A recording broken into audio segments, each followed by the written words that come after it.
I am sure sports. You know me there, from coast to coast representing. I mean, I say this is righteous representing for Omar. You don't know, come get the sports over here from near and far. Boy. Me say I am sure sports, one thing me sure about. When me say sure, that me not doubt. Come get your sports, get it over here. Come subscribe, repost and share. I am sure sports, one thing me sure about. When me say sure, that me not doubt. Come get your sports, get it over here. Come subscribe, repost and share. If me not sure, that me not say it. Know who score, that me not say it. Never know the game play, that me not say it. If me never seen a game, me not know who play. For your sports news, better come over here so. For your soccer news, then come over here so. If you don't love sports, still come over here so. For the day done, you are gonna love over here so.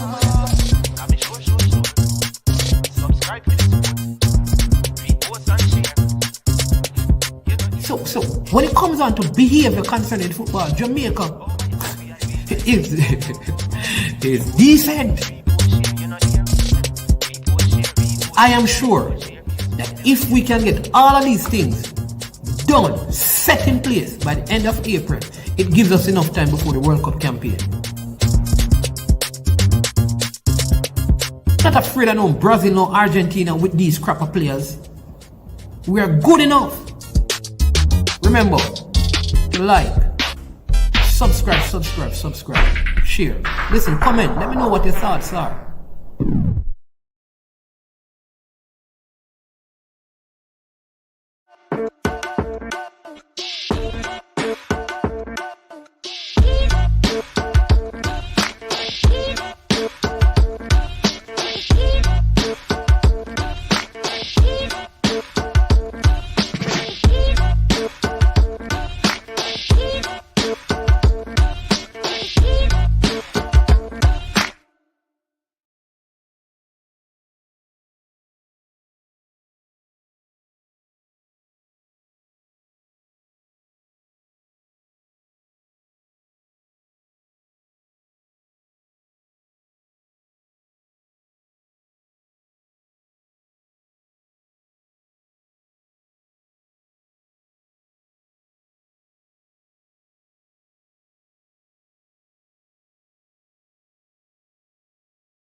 Yo, yo, yo, yo, yo, yo, yo, yo, yo, yo, yo, yo.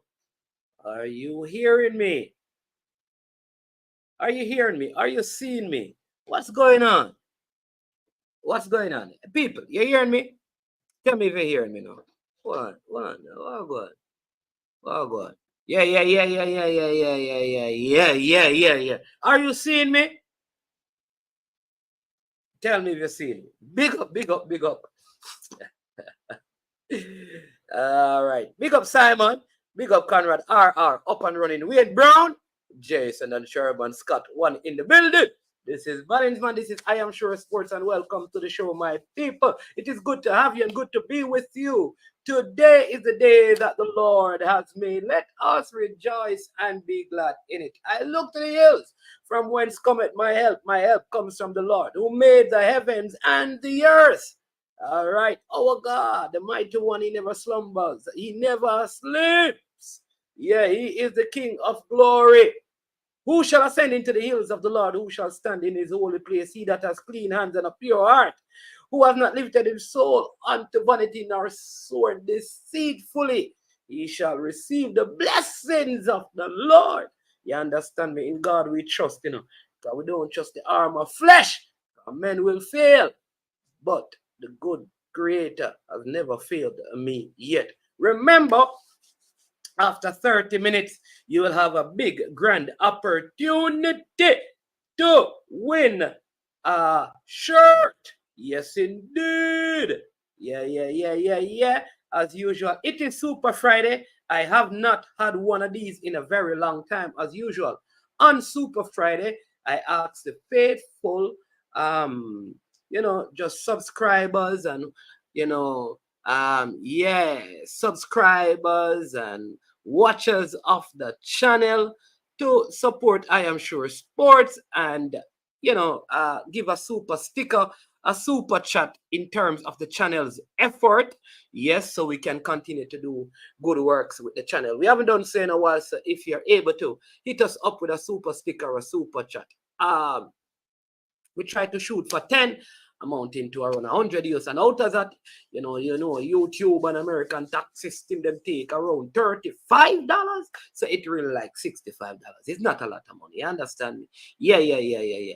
So support the work, you understand me? And blessings to all of you who continue to support the work. Those of you who would have contributed. Mr. Allen, big up yourself. I mean, if you link Mr. Allen, know that my back and think I'm supposed to work on something and have some words for him, on that, right? Yeah. We did a lot of things in the back to school, like we told you. We gave out a lot of books and school supplies to kids, help with fulfilling booklets, uniforms, all of those things. You understand me? Close to $1 million, just in effort to help back people. But we felt like this year we didn't want to publicize some of it because when we did some of the stuff, just some people feel a little cute when pictures are posted. So we try to do those things. And if you're in Jamaica in the summer and you say, yo, you want come and link up money when we do them things. We do something in December as well. In December, we go and buy some 2-piece, what them call it, a meal deal at KFC, and give to some of the people on the streets. We just walk around and see the homeless and give to them. All right. So if you're in Jamaica, you know what? I may not be in Jamaica, for December, but we're going to figure out. But we have to do that before we leave. So if you're in Jamaica, you want to be a part of that, you just want to pass through and help with that, you let me know. Bam, you down this side and we link up and we do this. All right. Yeah, man. So blessings every time. Always a pleasure being here with you. We have a loaded show today. Right. I have some Excelsior people who call me and say, Mannings, man.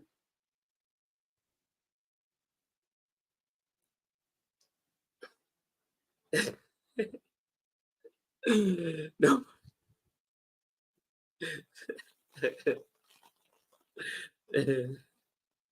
Yeah. Mannings, man, I need to talk to you today. Yeah, I need to talk to you today about that JC Excelsior game. So I'm going to pick up right there. Yeah, the Excelsior JC game yesterday. Good game of football. Again, I saw one of the players that was in the playoff of the Premier League last season, Wizard, playing for Excelsior. Dam. Damarley Williams, he's a part of the under 17. He was also a part of that team. You know, you have I think Dylan John, former Phoenix player, he was there. You have Taylor, part of the under 17 team. He was there. You understand me? JC Bennett, who was there from last year, there. But game ended 2-2. But I have a question. I think Excelsior should have won a penalty. If you were watching the game, I think that was a penalty for Excelsior when the keeper got injured. Now, these are the things, you know, the national under 20 goalkeeper, and I suspect there maybe it's not for footballing reason. He was on the bench. Yeah, he was on the bench. I don't think it is because of footballing reason. So he came on when the number one who was in goal got injured. And a play that it was a clear penalty for Excelsior, and the referees and the officials may have missed it. Also the complaint that all the cards dished out in the game were dished out to Excelsior players when there were many aggressive and, you know, tough tackles from the Jamaica college team. And so the Excelsior, you can call in and express your concern and stuff and let us know what is happening. But Excelsior look like they're a good team, look like they will pose some challenges to some of the teams that people have as their favorites for winning the league. But good going by them, very good game, like the football, like how the teams were playing out of the back. Yeah, very confidently. The goalkeepers were willing to use their feet, and you can see that the coaching in the football is getting better, right? You can see that. You see that there's a deliberate attempt in terms of the body position of the players. And it's going to take a little time for us to get it right across Jamaica and doing well. But I will admit that the technical and tactical setup of the team are very good. You can see that these coaches are learning and growing. All right. Now, I know some of you are going to come at me. I am not telling you that the people who don't have the qualification like the A or the B or the C license cannot coach. I am not saying that. You understand me? Because some of those men are good coaches who laid a foundation. I will say this, however, in every field now in the world, you have to have the requisite qualification. It's just the way a life is. If you're a barber now, you have to, previously, you never had to have any license. Hairdressers have to have license. The people them who work as cashier and the plumbers and the electrician. So coaches need to get license. In almost every professional field in Jamaica now, you have to have certification or license to operate. So the coaches must get the license, and you should not get it free. The man who are cut here a few much years, he must go do some things to get a license. The hairdresser is the same thing. So if you're a coach, you need to go and get the license. I don't care if you're a coach for 1,000 years. License is a license. And if you need a license to coach, you need a license to coach. So you just go and get the license. You understand me? And maybe what they need to do, if you're not getting the theory right when you do the exam, because you probably you know all the right answers, but you cannot write it out. You understand me? You can communicate, but you cannot write it down. And so they need to find a way where you can probably speak your answer and it is recorded and somebody type it out. But you need to get your license, my boss, whoever you are. Because every field, people have to go to heart nowadays. All plumbers have to go to heart. Electrician have to go to heart. All the people them who a man sometime him have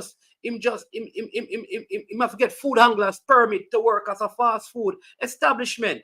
So it's just the way of the world, and it is everywhere. People leave Jamaica and them have qualification as nurses, practical nurses, right? Practical nurses. And here is the thing. They go overseas and they are doing they are registered nurses in Jamaica. They go work in the homes, you know, those homes as nurses. And you know what they have to do? They still have to recertify themselves in that particular field. Some big driver at Jamaica go to Canada to work and them have to go through the whole driving process again and get back a different license so them can drive the trucks and the buses and see. It is the way of the world and people need to get up to the time. You hear me? You understand me? And this does not speak to your quality. I am agreeing with you that you're a great coach. You have produced, you have won titles, multiple in different fields. You have been doing this for years, for decades. And I also believe you must be rewarded and acknowledged for those things. But that does not say you don't need a license. Simply put.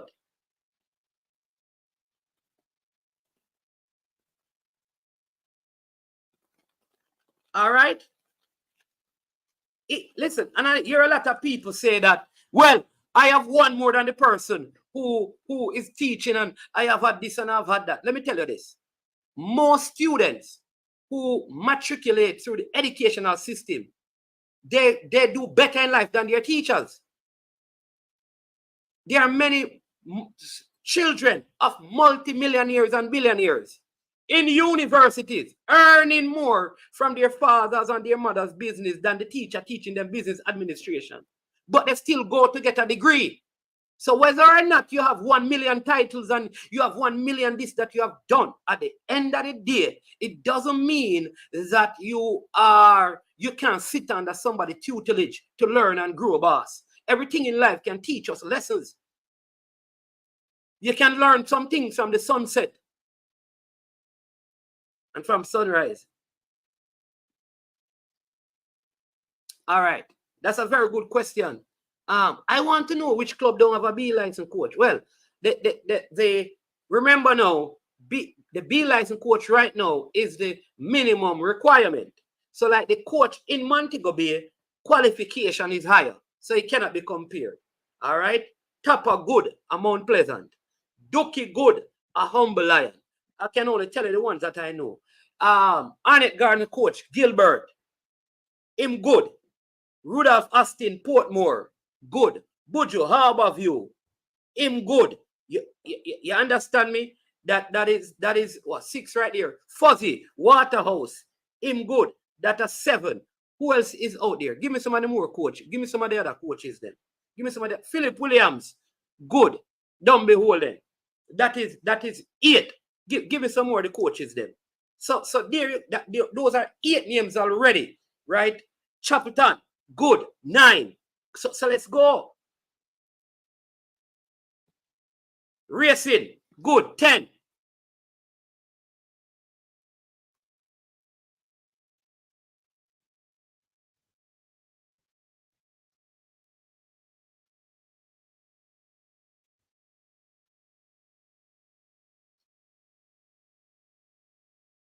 So just get the thing, man. Just get the thing, man. Just get the thing.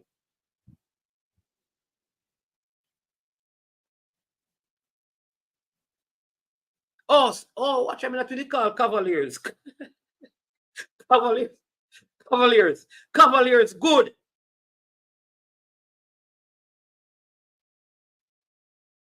I think Jerome we had passed it the last time, no? Yeah, I think Jerome we would have passed it the last time.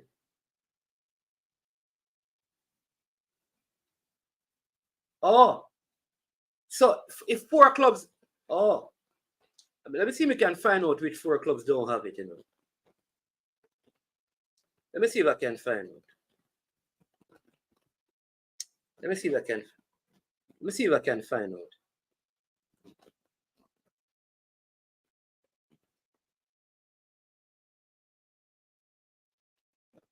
Let me see. Like I said, the Mobile coach should not be included in that. Oh, right. So if Wade doesn't have it, I think he's doing it, which I think is okay if you're doing it. You understand me? So I think if you're doing it, you should still be, because it means that you are part of the process. You should not be disqualified if you're doing it. But there has to be some standards. That's just my opinion. All right.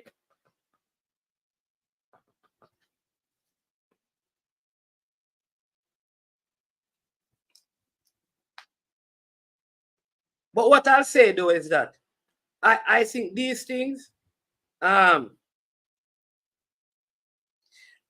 don't think Mr. Speed should be named. Name should be mentioned in terms of any sort of involvement.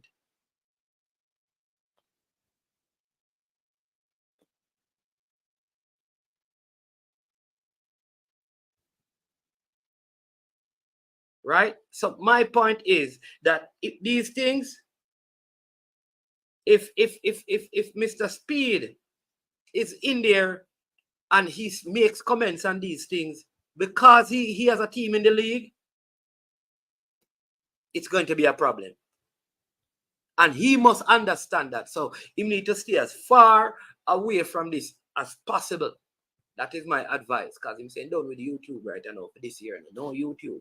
Only so hey, Mr. Speed, on the YouTube me run, you hear my boss? This is a channel. So you understand me. Forward and talk to me. We need to know what. But I'm going to find that out, Jason, what the 4 coaches that don't have it in the league. Yeah. So every time these things happen, the people them calling.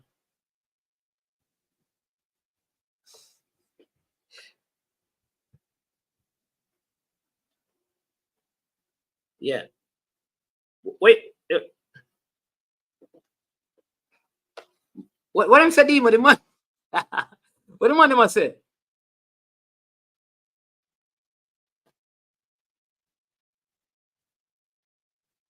Man, them said people with license can't coach like the ones who don't have license.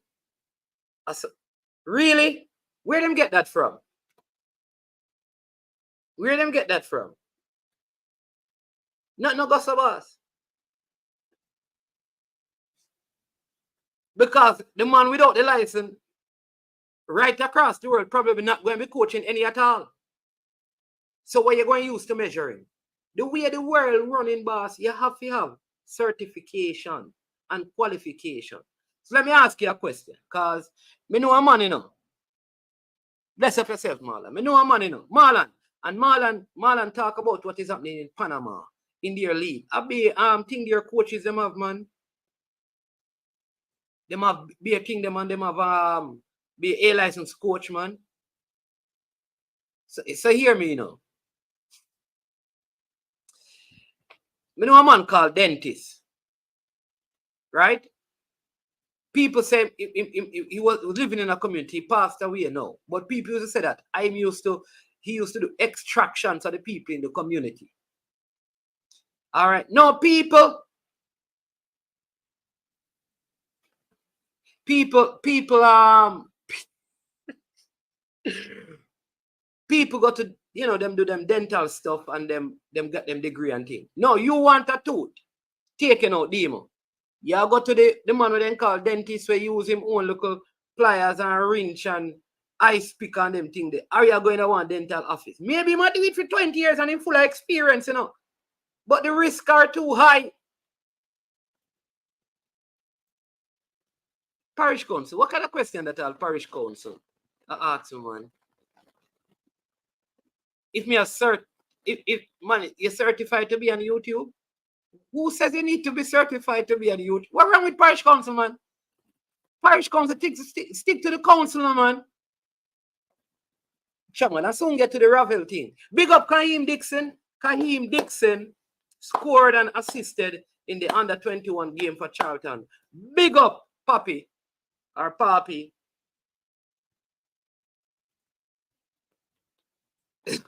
You understand me?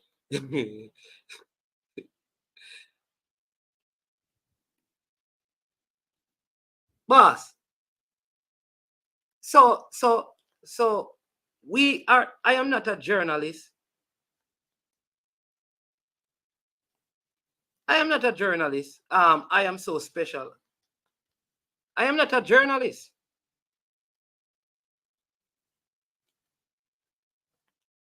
But,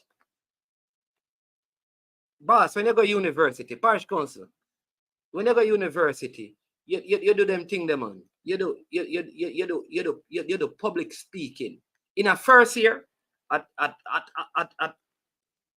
Papi him name, man. Not, you understand me? So I don't know. I don't know what you're talking about. If public speaking, you can do courses in public speaking, boss. Them have it in university. Them have books in your first year for most people who do certain like I know what you take. Them have all of them thing there, writing in English and them have the speaking stuff. Some don't understand what you mean. Remember, you don't need it, people. We are talking about in a space where you need to be certified. You don't need to be certified to be an YouTube boss.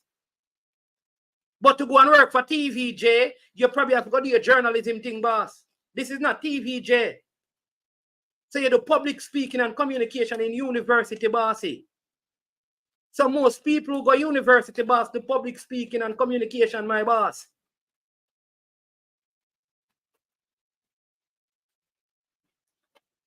Some people continue into journalism, boss. You may not have a degree, but you can do a minor in something, depending on what you're going to do, bossy. But if you're going to get the job as a doctor, you can't tell them, say, at 20 years, you don't say, I give people bush medicine. And them thing there, and you give people fever grass and fever better. That can't give you the job, boss. And you have a high success rate. You think the university hospital, you think the university hospital are gonna take you in because you tell man to drink some salt water when they have belly ache and them thing there, and drink some coconut water for wash off their heart. You think them thing they can't give you a job up at UE and KPH? You better go medical school, boss. Because that is what is required in that particular field.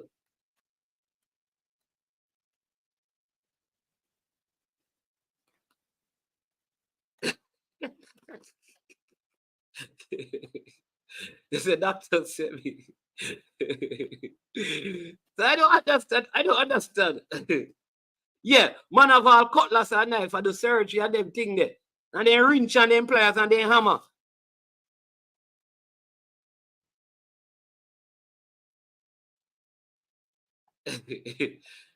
So I don't know.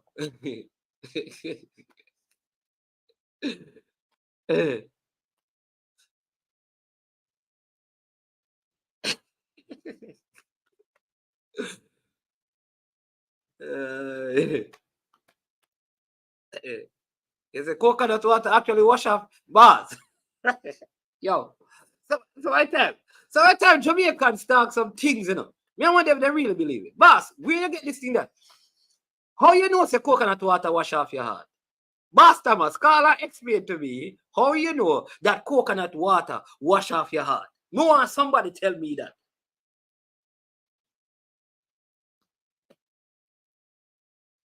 Give me the proof that coconut water wash off your heart.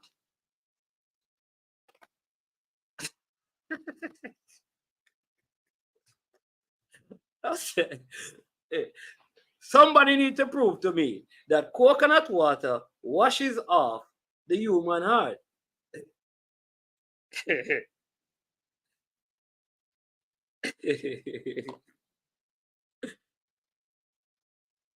Oh, because we feel it. Eh?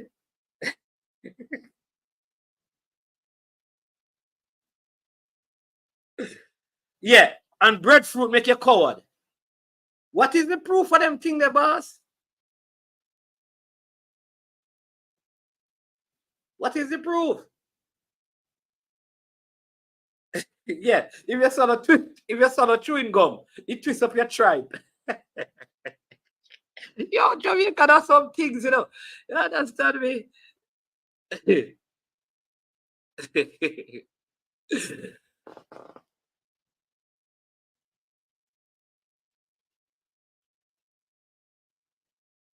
Yeah. Yam, make you run fast. Like I need some people. Some of the people them who do medicine. I need some people with some to really talk about some of these things, you know. We just grew up and believe these things, you know. And we don't really have no proof.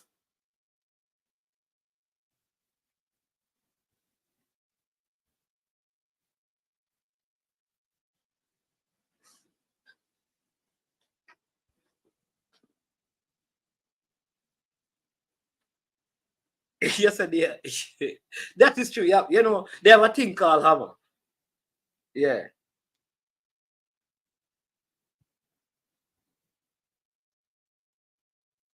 Man, them say when you billiards, you drink some Ceroxy.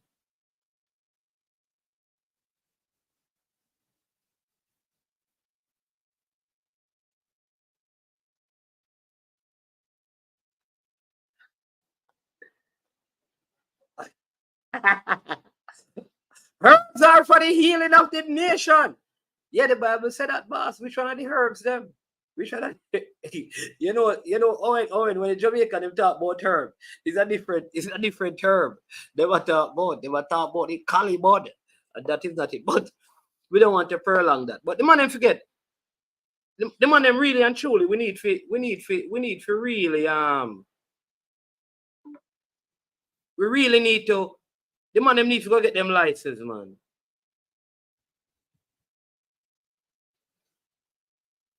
Get your license, man. Get your license. You understand me?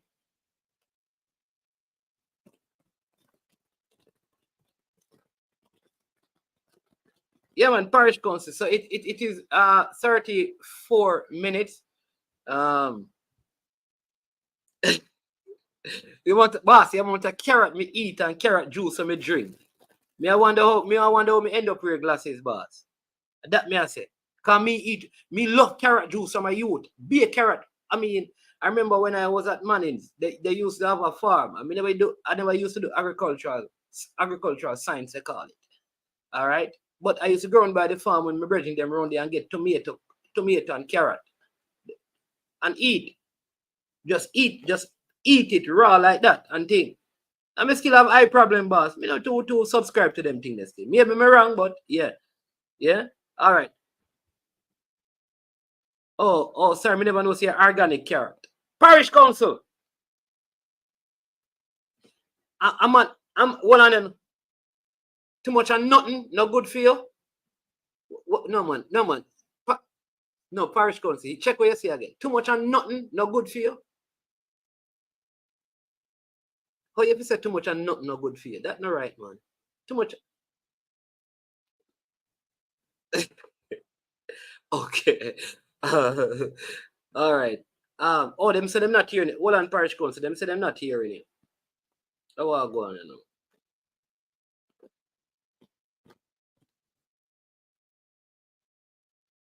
Parish council.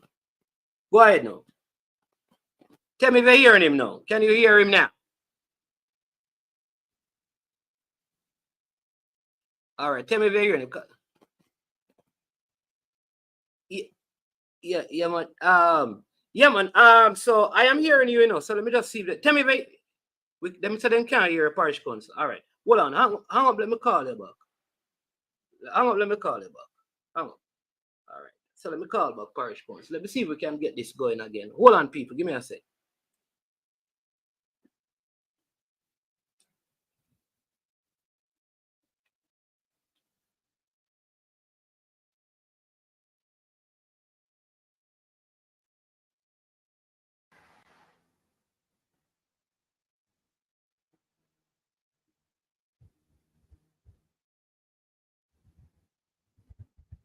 All right, let's see if we can.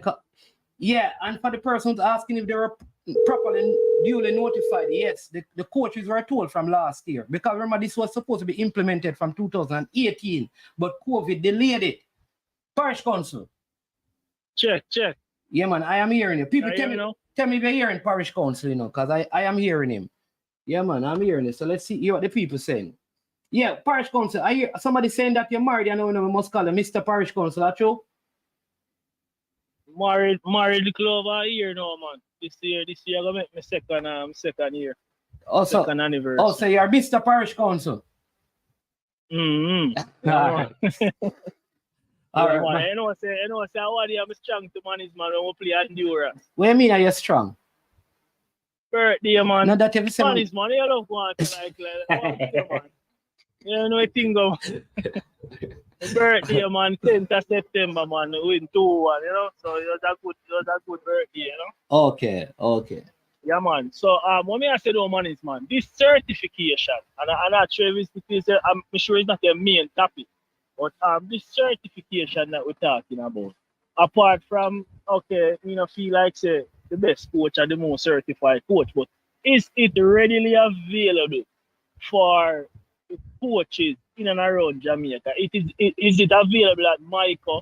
Is it available at St. Joseph's? Is it available at GC Foster? Where is this coaching license available? The JFF provide courses in every single parish in Jamaica through the parish association at different times of the year. And so the coaches in the Premier League are always given priority, but it would not be available in those what I call colleges. Why should it be? Because remember, it's not every coach in Jamaica need a B license to coach right now. They don't need a B license. So which them would have start off with a D license. Right, and you can go to the C. So there's a level that you can coach with a D license and a C license where you don't necessarily need a B license. But what they're saying is that saying in order to coach in the Premier League, right, you need a B license at minimum. Yes. Can you indicate how long a course of this nature would last? The course is over. Remember, there are different phases. I'd love for somebody who has done it to really come on and speak to it. But what I know is that you have the exam, you have the test, you have like a part of it where they actually have to come and see you do some sessions to evaluate you as well. 6 months. So it is 6 months. So that is why I am, remember it, and this started, remember, so this is not the first year, you know.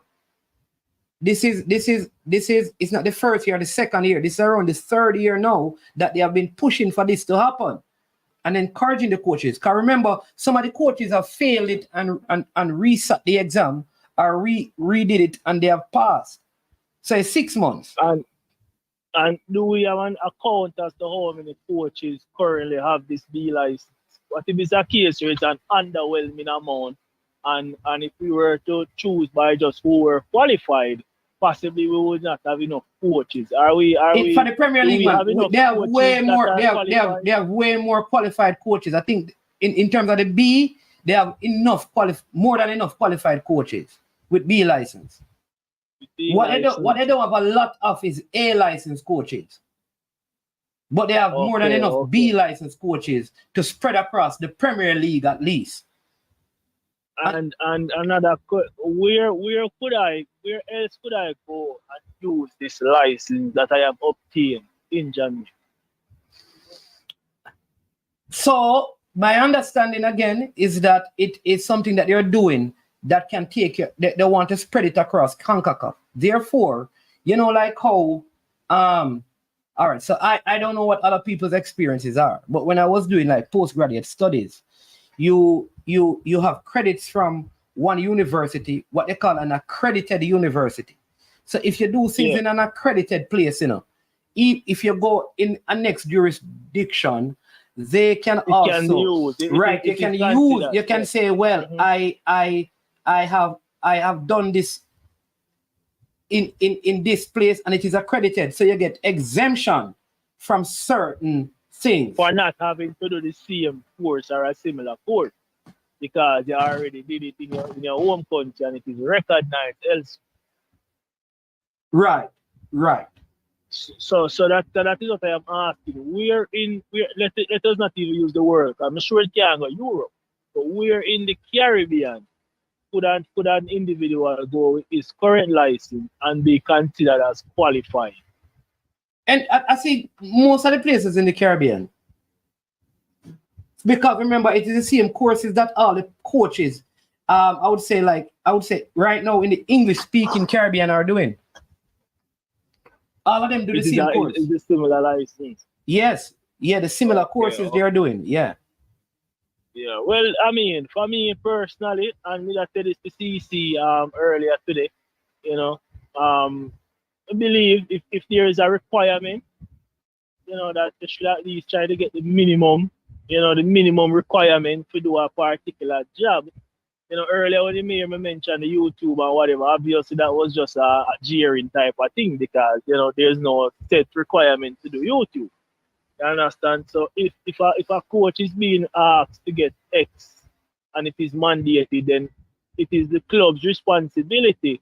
So why would a club hire a coach that maybe not even have a D license or at minimum have a D license?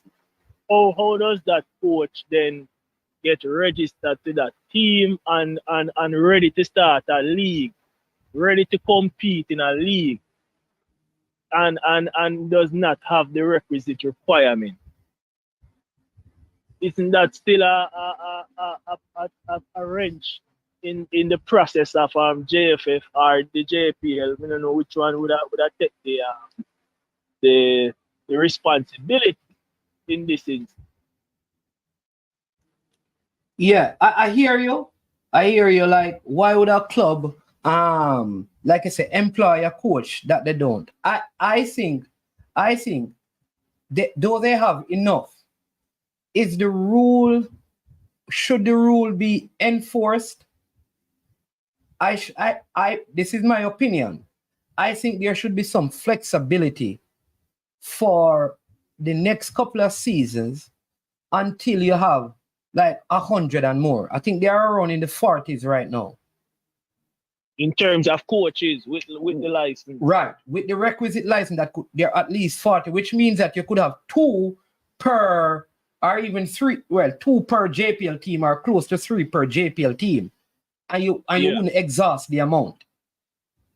Right? I see. Maybe let's leave it at 2. Those coaches are lacking. Maybe those coaches are lacking in experience.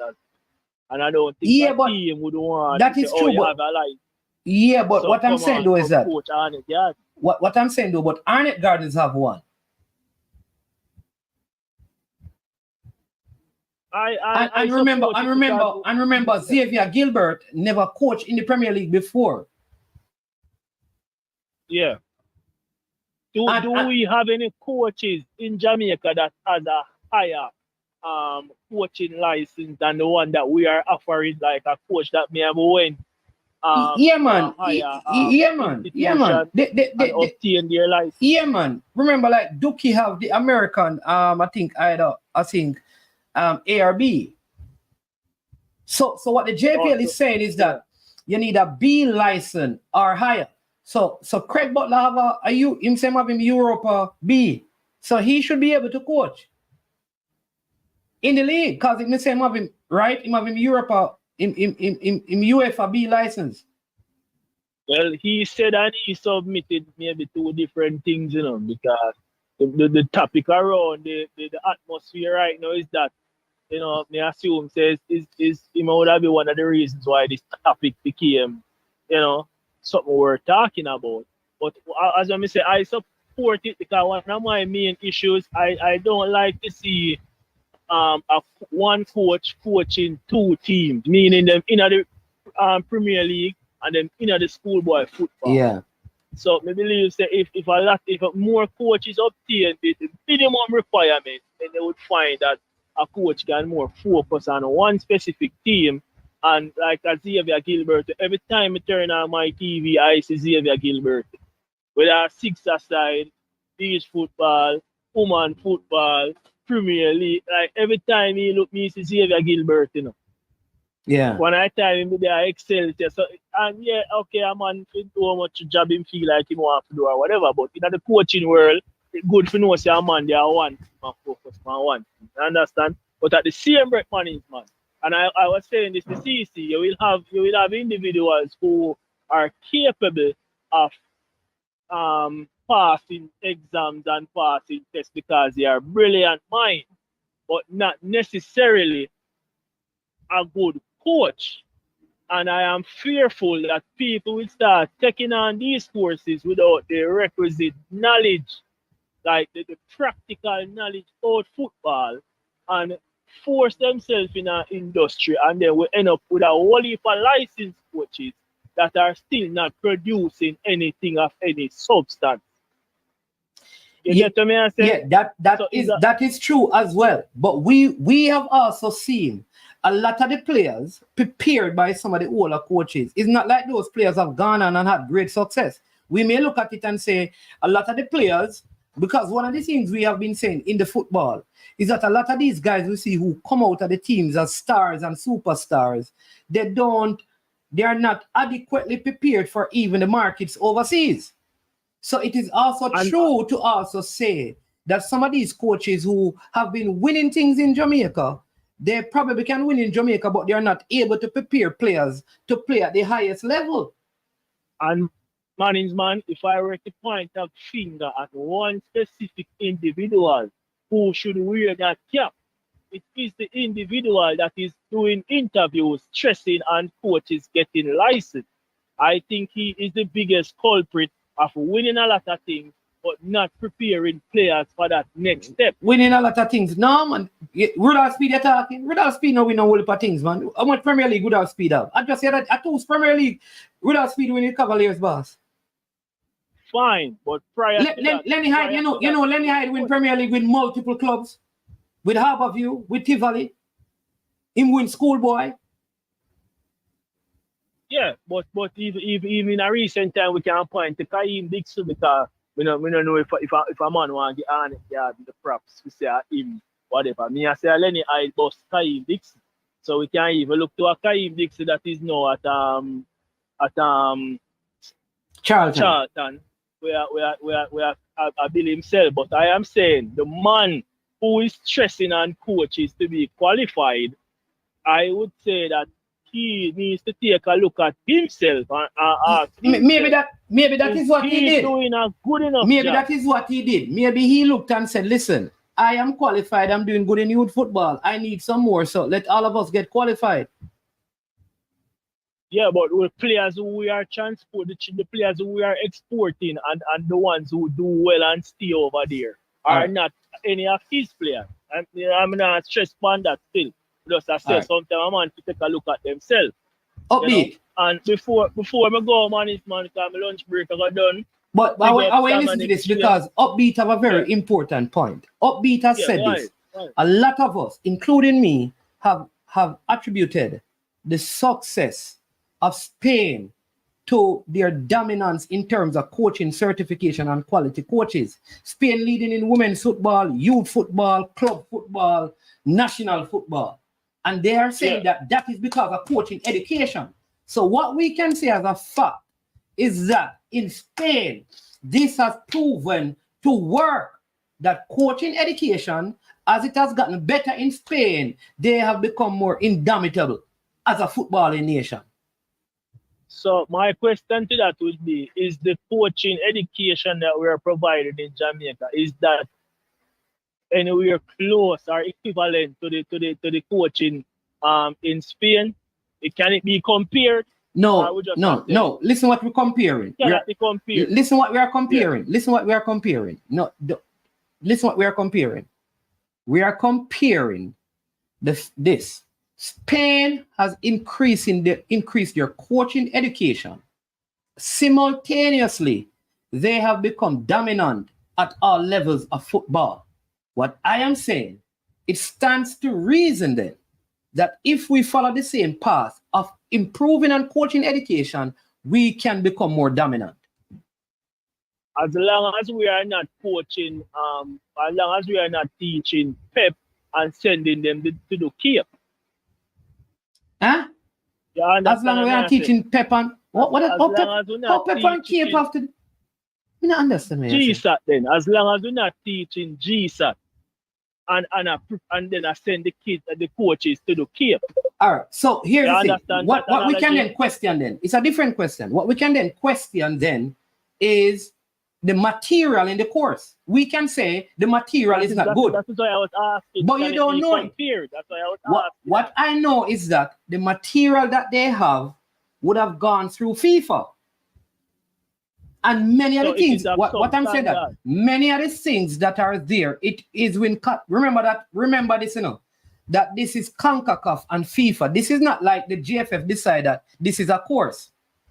These are things for coaching development across the world that FIFA implemented, and the courses come out of those things. And what you do, you take the course material and you make it for your region. So this is not material prepared by somebody in Jamaica. All our monies, man. All our money. When you say make it for your region, are you saying that there might be alterations and adjustments in the material that was provided? Let me tell you what I mean. If you teach a man in America how to drive in America, you're going to have to add some things when he come to Jamaica, because we drive on two different sides of the road, boss. Yeah. You know about, so there are transferable principles, certain things that will come with the course, and certain things, because Spain may be able, for example, to charge $2 million for their course. You cannot do that because of the context you're in. That is what we mean.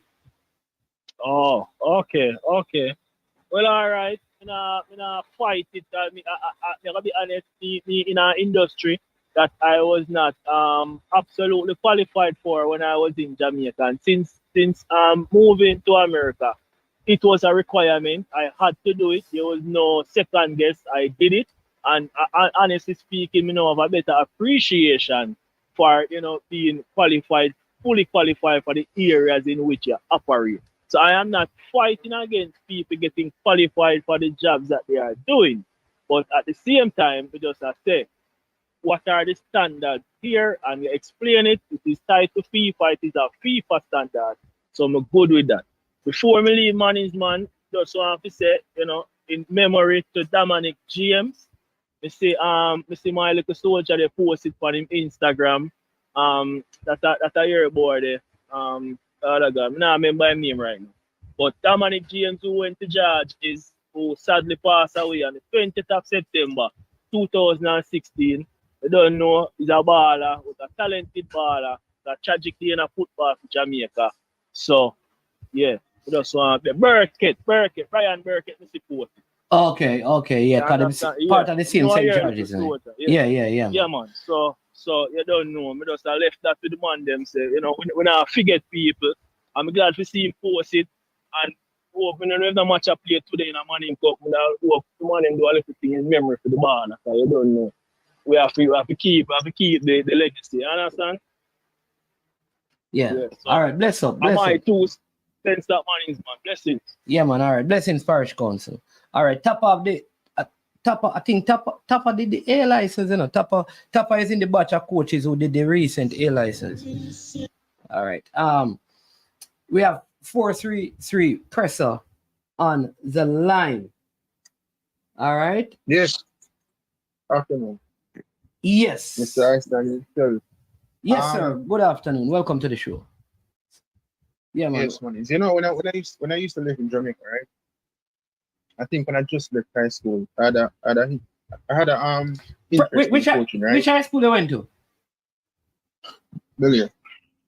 Oh, that's why you can't play football. Well, listen, I had an interest in coaching, right? Yeah. And this was when I just, you have the Monday for FA and whatever the case is. And I remember signing up for the course and everything, right? Which I had to go to. I had to go to Kingston at the time, right? And I think the course was like $22,000. It's like I don't remember the course specifically, but I just remember signing up for one and everything, right? And I remember the Manchester FA contacted me, see a number called me, and they said to me that if I'm the person who's going to take the course, and I said yes, and she said, how old are you? I said I was 18, and she said 18. And I said, yeah. She said, and I said to her, why? And she said, well, we've never really had anybody this young sign up. You know what I'm saying? However, due to transportation at the time, I couldn't get to go under the course. But when I moved to America, I took some courses at the grassroots level, right? In which I stopped. Hopefully, I get to resume in terms of the other courses someday. But what I want to say, manager, right? I think in terms of the JPL and the development of players, not only in the JPL, but across the board in Jamaica, high school, and even primary school as well, I think the education surrounding the license itself or the qualification itself, it is important for the development of players' minds and the game. It's not rocket science. You know what I'm saying? Yeah. because you bring up Spain as an example, which it's a good example. And Jamaicans or football fans in Jamaica, they cannot want the development of players going overseas, but not want coaches to get the respective qualifications. You know, there shouldn't be any, to me, there shouldn't be any back and forth whether or not coaches should be qualified. And I put it to you that it might sound too harsh, Manage, but I've been saying it for a while. I don't think a lot of coaches in Jamaica are as ambitious as they should be.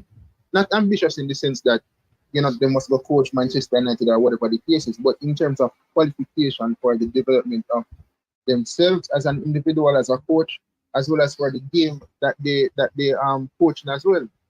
You know what I'm saying? Yeah. Yeah. So for me, it is important at the grassroots level when I did my 2 courses and I look at the material, for as simple as it is, Manings, for the little youngsters. I'm not saying it is complicated enough, but it is teaching you the basics, especially certain stuff surrounding communication with youngsters. Communication alone, you know. Remember, you know, get to the nitty-gritty of these specific grassroots sports. You have to go to, like, when you reach the CRB or whatever the case is, you know what I'm saying? But it's teaching you simple communication, which communication in sports, especially football, is one of the key components to get across information so that players can then go on the pitch and perform, or, you know, to use that information to perform. You know what I'm saying? Yeah. So I think maybe some people don't know the material that is in All right, these courses. I can give a good example, right? I can give a good example. So when, as I was involved in the Costa Cup football, very, very young, very, very small, all right? And here's the thing, like in football now, in terms of football education, the physical structure of a player, age of a player determines what they do. So what I was small compared to like some of the bigger players on the team, but all of us were exposed to kind of the same stuff in the gym, the same stuff on the field. Football now is a little bit different how it is coached, and I think those things are important. One of the other things is that I remember that the Costa Cup team, like when we were in camps at Manning, they would run from, of course, you know, say, me not do that, you know. So whenever them have them the thing, me not gonna camping. Cause me not run from house, me not run on road. So you used to run from the school to a place called Big Bridge in down in Little London side. That's Mannings. The players would get up early in the morning and they would run there and come back as part of fitness. A lot of physical conditioning now. You don't need teams to go and run on the road to get fit. The coaching material you have now can have your team getting up to speed in terms of fitness while learning a lot of ball skills and ball work drills. So I think football has evolved. A lot of things have changed, which is why the education is important to me. And I am not saying that, you know, because you have a certificate, you're better than a man without the certificate in terms of coaching. That is not my argument. I am saying how the world is right now. In almost every field of professional engagement, every field, here is what happened. You have to have some level of certification. There's a time when an electrician could go to a person's house and do electrical work. No, you have to be certified. People have to go through the NTVET thing that I think they call it at heart, to get certified as plumbers and barbers and hairdressers and those things. So if everyone is doing it, I just think the coaches should do it. I think though that, which is what happened, persons like Lenny Hyde, they don't start at the D license because you have been in there so much. I would have put Coach Holliman, for example, and some of those coaches at D, and Jackie Walters at D, and Neverbell at D license. No, you bring them in at the, you look at the things that they have done, you bring them in to do the B. And if they are failing at the B, then you make a decision on them doing the C. And you add the years of experience, other courses that they have done. Maybe they have gone to Germany, some of these coaches, and gone to this place and learn things. You see how you can put those things together to put them at a standard where if they're in the schooling system, they can coach. That is how, that is how I see. Even the previous caller mentioned something about his work, right? About, when he came to America, how he had to get qualified, right? In whatever field that was. And you look at I think it's OSHA, for example, right? The construction or whatever the case is. I mean, you could be the best builder in Jamaica or whatever you want to do, whether it's carpenter, anything have to do with some form of construction. But when you come to America, you can't tell them that money. So you get me? I say you have to get certified to show that you know what you're doing at the end of the day. Yes, you know what you're doing from Jamaica or whatever the case, but you still have to get certified. And I think more people need to show respect to the JFF and the JPL in terms of what they're trying to implement. There shouldn't be any back and forth whether or not somebody needs a qualification. And the thing is, I think where some people are being fooled is where not because you have a qualification means automatically that you're the best thing since sliced bread, in the sense that you're going to win all the trophies. You have some coaches who they just specialize in the development of players. You have some coaches who specialize in actually winning trophies. You have some coaches who specialize in keeping a team in the mid-table position. You have some coaches specialize in keeping a team from getting relegated. These different type of stuff. You know what I'm saying, man? I mean, if everybody that have a license currently in coaching, they're not all going to win trophies. It's just not the nature of the game and life in terms of competitive sports. You always have one winner. You have second place, third place, fourth, fifth. You know what I'm saying? But there are certain fundamentals around these courses that is important in terms of the development of the game. If FIFA and all these different respective organizations, they just stop one day and say, you know what?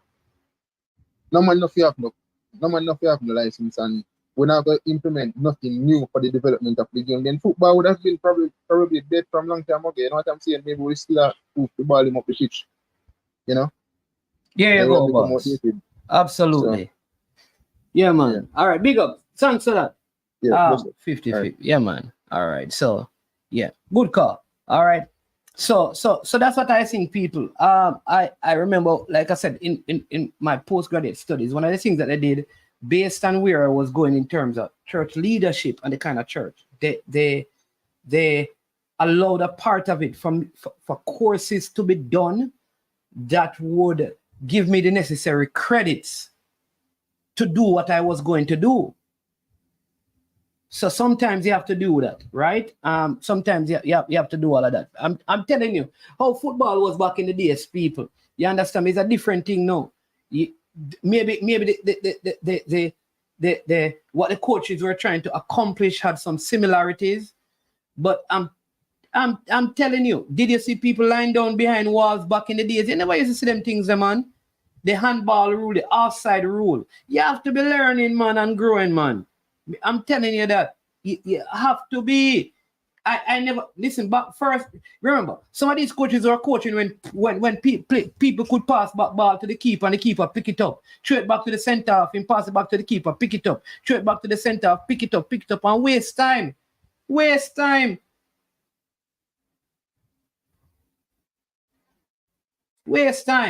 So yeah. So I agree. All right. I think we have dealt with that. I think we have adequately dealt with that matter. Listen, let me talk to Arnett Gardens deserve some beating, Hey, half a month's salary for the Arnett Gardens players to that game in Trinidad. Arnett Gardens got enough opportunities in that game to win it convincingly, people. I am not lying. If you watch the game, you must agree with me that Arnett Gardens had more than enough opportunities to win the game. Woeful. Kimani Arbon, man. Every time you cut in, you had open. Pass the ball, boss, man. Yeah, kick the ball. You're on the goal line and try score. Using power to score when you have 6-7 players inside the box. Not the ball in there. I'm gonna call out someone. Johnny Morris. Football don't play when you have the ball, boss. You only play when you have the ball. When you don't have the ball, you're just running. You don't tackle. You're playing midfield. You at no time did you try to take the ball from the CDM from the other side and you're playing on the number 10 role. You're only active when you have the ball. Otherwise, you're just moving up. When you know you have all the hand on the king, but come on, man. No joke, Arnett Gardens. You should not have lost that game. You had enough opportunities. You put yourself in a dilemma now to qualify.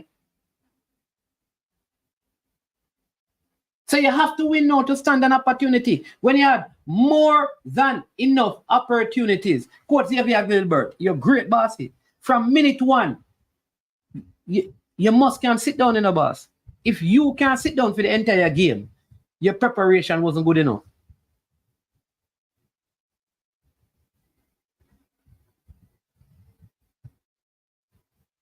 No, you see the second goal, JPL fan. What? Just check it. They stop. They stop playing completely and were walking. I think they were creating so many opportunities. They just didn't think that they would have. Gilbert, you're telling a person like, no, you come inside. All right, no, that is weird. All right, drop back a little bit. If you have to tell players that, boss, take him off the field. Take him off the field, my boss. This is CONCACAF Club Championship. This is not schoolboy football. I'm disappointed on Arnett Gardens. Warner Brown had opportunities. Kimani Auburn, Kimani Auburn, man. Come on, man. You have to cut back the ball in the box to your teammates.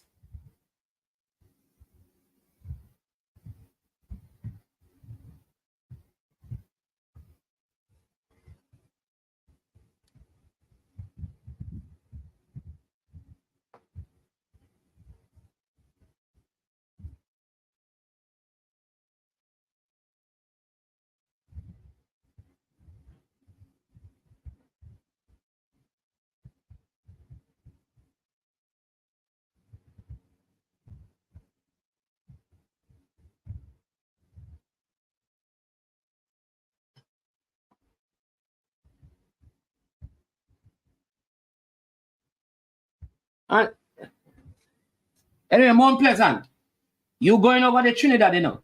Don't bother ramp. And Mr. Gould, Mr. Gould, let me say Mr. Gould every day. Mr. Gould, you know, say management want to go on the trip.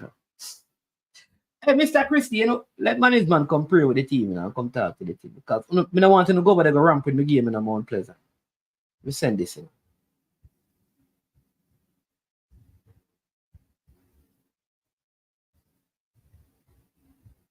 What are the people? Let me send this in because Mr. Gould, no, tell the players them don't go over Trinidad here go ramp in the game. You know. People hit the like button there. Mr. Christie, Mr. Gould, Coach Tapper, Coach.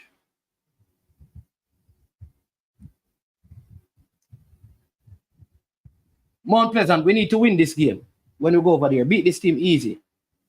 Yeah, me I talk, me just send them the video. I want you to watch this. Don't bother go over there and do them madness for Arnett Gardens. You have to score your opportunities. Police is an older team. The man them have a center forward who is 38. Defenders who are in their 30s. Older team.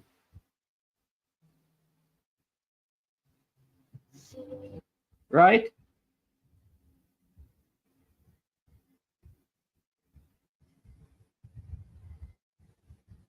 So come on.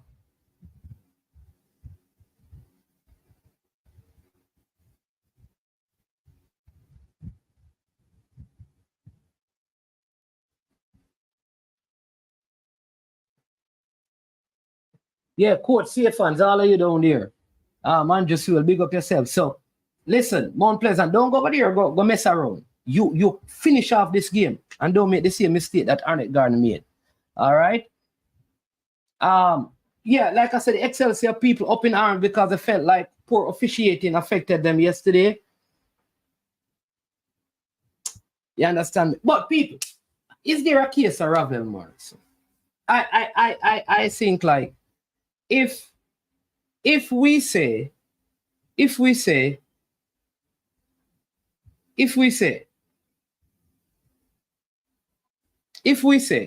that every player must be given a chance, I believe that every player must be given a chance. Are we suggesting that some players must be given a chance?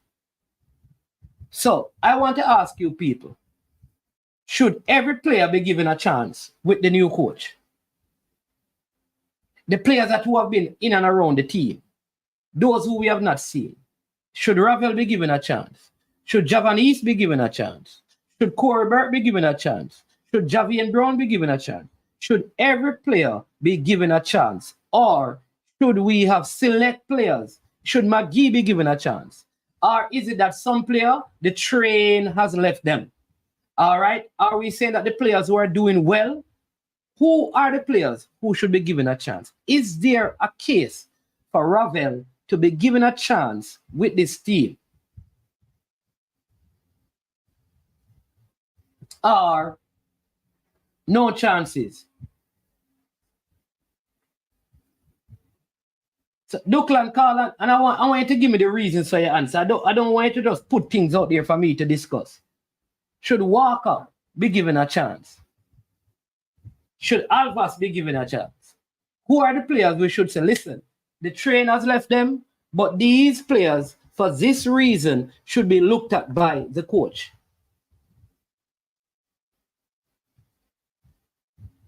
Hector was called back under Al Grimson and did that thing. So does the team need particular players?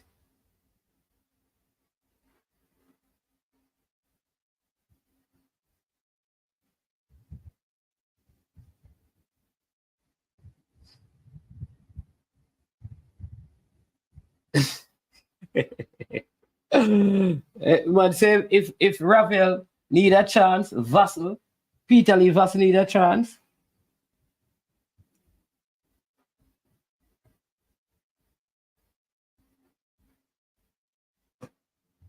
Players without a club should not be given a chance. But just Ken, when you say yes, who should be given a chance? Every player should be given a chance to, to be called in, right? Would you call back Tavan Gray?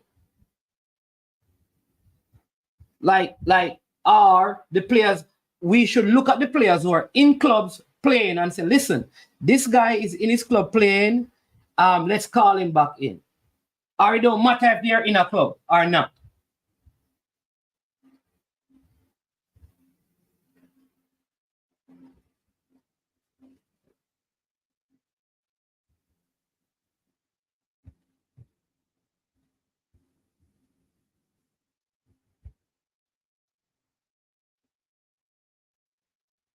So, all right, Rob Smith. All right, I hear you. Rob Smith, what if he came to Jamaica as a free agent and say he was playing at Mount Pleasant? What would you say? And he's playing well in the league. All right, we have the Leicester Stennett. Duckland. Welcome, Leicester Stennett. Welcome, Leicester Stennett. Wagwan, man. I am here. Yeah. Where are you on this? You call me out, man. All right. I think we can't be too strict and put up barriers to players and say we're following certain rules, because look at what Hal Grimson did. And this is one of the things I have against Hal Grimson. He made rules and then was the same one to break them. So why make rules in the first place? You understand? So I'm making reference to... Did this coach make a rule? This coach has not made a rule, which is good. I wouldn't call what he has said rules. He said if they're good enough, they will play. You understand? And if they're willing to play, those are the rules I want to hear. You understand? So so it doesn't matter if they're in a club, in your opinion. I don't think you can just make a blanket statement they have to be in a club, because you have to look at the players that you have and the talent level. They were the level, man. Okay. You understand? I get what you're saying. So some players may not be in a club, but you would still call them in. But some players, they would have to be in a they're club. between clubs. Yeah, it depends. You can't just use one brush and just broad brush everything. You have to look at the positions you're trying to fill. Do you have adequate cover? Do you have the adequate skill set in the position? Because it could very well be that somebody who is between clubs, and I'm not going to use this don't have a club, between clubs, is known to have better talent than what you have there, even though they're in a club. The fact that they're in a club don't mean you're better than the next man. All right. So here, there are two things I want to say. Rob Smith is saying one, and I see Kwame is saying one. The comments are going so fast. All right. One is saying, this is ridiculous conversation. He's been out of club for 2 years. Right. And then Kwame, right. So that's what, and I wanted to respond to that. And I think Kwame says, why Ravel can't find a club if he's so good? So let me give some balance, because Michael says Ravel Morrison is a very good indicator of who actually has sense. He has zero business being called for a Jamaica national team. Outright foolishness. All right. So those are three comments as it relates. Yeah. Listen to me. I do not pick the team. I don't look at it like I don't make the rules. Why should I be putting myself in the position of the coach? I believe the coach should be free to pick whoever he wants to choose, but he will be judged by the results he gets. Yeah. And who am I to say that Ravel is not in a club, so if the coach can't pick him? No, sir. I am not in that. Let the coach pick anybody he wants to choose to pick, but let him be judged by the results. Simple as that. We're putting up rules and then have to break them. That is madness. Okay. So would you disagree? Would you disagree with the people who say he can't even come and play in Jamaica for free? If he's serious about the national team, he cannot get a club. Why wouldn't he want to come to Jamaica, even if it is for free? Because wherever he is, he's not earning playing football. Why wouldn't he want to come to Jamaica and play? Well, I don't know the specifics of Ravel's case. I don't know if he's earning or I don't know, honestly. I don't know if the persons who are saying it know either. Yes, I would want to see him actively playing for a club. Don't get me wrong. Most definitely I would want to see him in a professional setup. I hear he's in Saudi Arabia right now. What is he doing in Saudi Arabia? Does anybody definitively know? He's in Saudi Arabia. I thought he was in England and preparing in that PFA. He's in England now. Wasn't he? Yeah, he was a part of a team with Michael Hector, playing in a PFA thing that they were trying to get. True. They were trying to see if some of those players could actually make clubs, giving them a second chance, basically.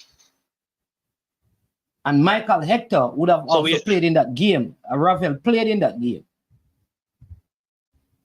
So it was just a one-off game. Are they training regularly? Who is in charge? Is it a structured system that they're in now? So I don't think. Do you know any other details? The team is not like a team in a league. It was like, so scouts would come and I think possibly look at them play, but I don't think they would have made the cut. But Hector was in there as well, because remember, Hector was a free agent at the end of the season. Right. So it will be interesting to see what happens. But you see that now. So it was showcase games. So hold on. Yeah. Scouts for which league? Which league are they? Like probably League 2, League 1, and even championship clubs. I understand. Whereas here, Simon Preston is saying that it's a program where unattached players come together to impress scouts and coaches in a bid to earn contracts with clubs.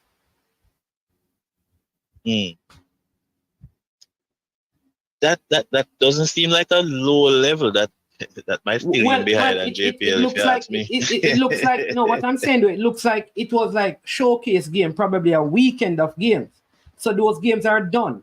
So what I'm saying is that those games are done, and it would appear that a lot of those players did not get selected for any team between the championship and League Two.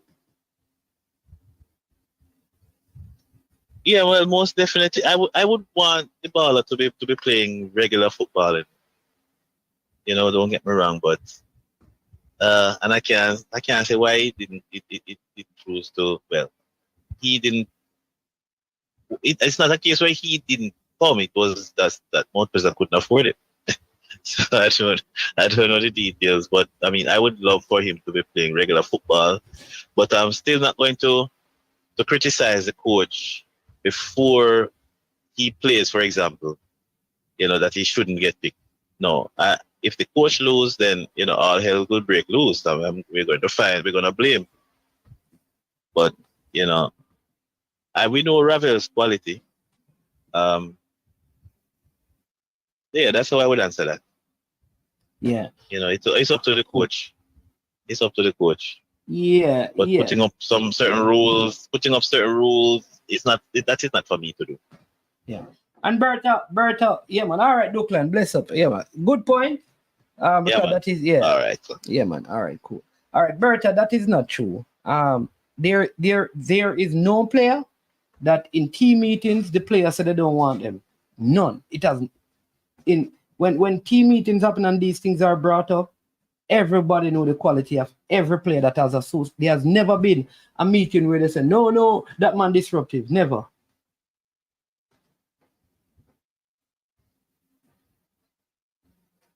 Right? So the other question, some people are saying that, all right, why not search for somebody else who is playing, who could fill the role and help to bring that person on into the team?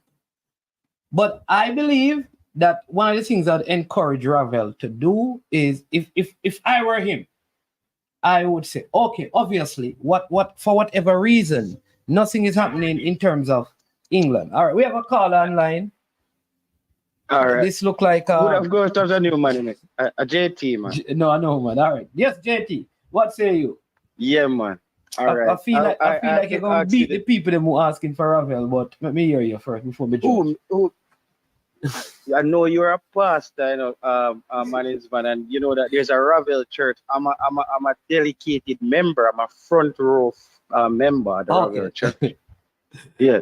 But I'm not gonna act like me not understand the whole thing that's going on. So the whole thing with him going to Mount Pleasant, I reached out to some people in Jamaica, also reached out to individuals in the JFF and asked about potentially it's looking like for Ravel Morrison.